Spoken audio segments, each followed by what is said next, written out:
બાંગ્લાદેશમાં હિન્દુઓ સુરક્ષિત, ઇસ્કોન પર પ્રતિબંધ નહીં મૂકીએ, યુનુસ સરકારનું મોટું નિવેદન. પશ્ચિમ બંગાળની રાજધાની ઢાકામાં હિન્દુ પૂજારી ચિન્મય કૃષ્ણદાસ પ્રભુની ધરપકડને લઈને વધી રહેલા વિવાદ વચ્ચે બાંગ્લાદેશના પ્રમુખ સલાહકાર મોહમ્મદ યુનુસના પ્રેસ સચિવ સફીકુલ ઇસ્લામે આશ્વાસન આપ્યું છે કે દેશમાં હિન્દુ સમુદાય સુરક્ષિત છે અને અહીં લઘુમતીઓને કોઈ ખતરો નથી. એક ઇન્ટરવ્યુમાં ઇસ્લામે સ્પષ્ટ કર્યું છે કે બાંગ્લાદેશ સરકારનો international society for Krishna consciousness પર પ્રતિબંધ મૂકવાનો કોઈ ઈરાદો નથી. હું આ કેસની સુનાવણી અંગે નથી જાણતો, પરંતુ બાંગ્લાદેશમાં ઇસ્કોન પર પ્રતિબંધ મૂકવામાં નહીં આવે. આ નિવેદન એવા સમયે સામે આવ્યું છે જ્યારે ઇસ્કોન સાથે જોડાયેલા ચિન્મય કૃષ્ણદાસની રાજદ્રોહના આરોપમાં ધરપકડ બાદ આ હિન્દુ સંગઠન પર પ્રતિબંધ લાગવાની માંગ વધી ગઈ છે.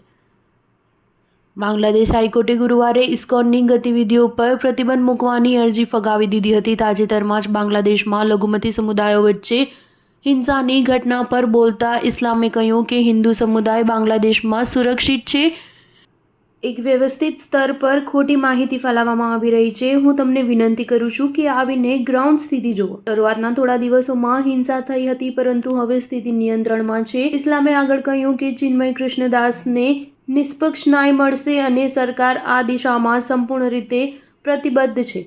ભારતના નિવેદન પર પ્રતિક્રિયા આપતા ઇસ્લામે આ આંતરિક મામલો ગણાવ્યો અને કહ્યું કે નવી દિલ્હીએ આ મામલે ટિપ્પણી કરવાની જરૂર ન હતી. ભારત સરકારે નિવેદન ન આપવું જોઈતું હતું. આ અમારો આંતરિક મામલો છે. અમે ભારતમાં બની રહેલી ઘટનાઓ પર ક્યારેય ટિપ્પણી નથી કરતા.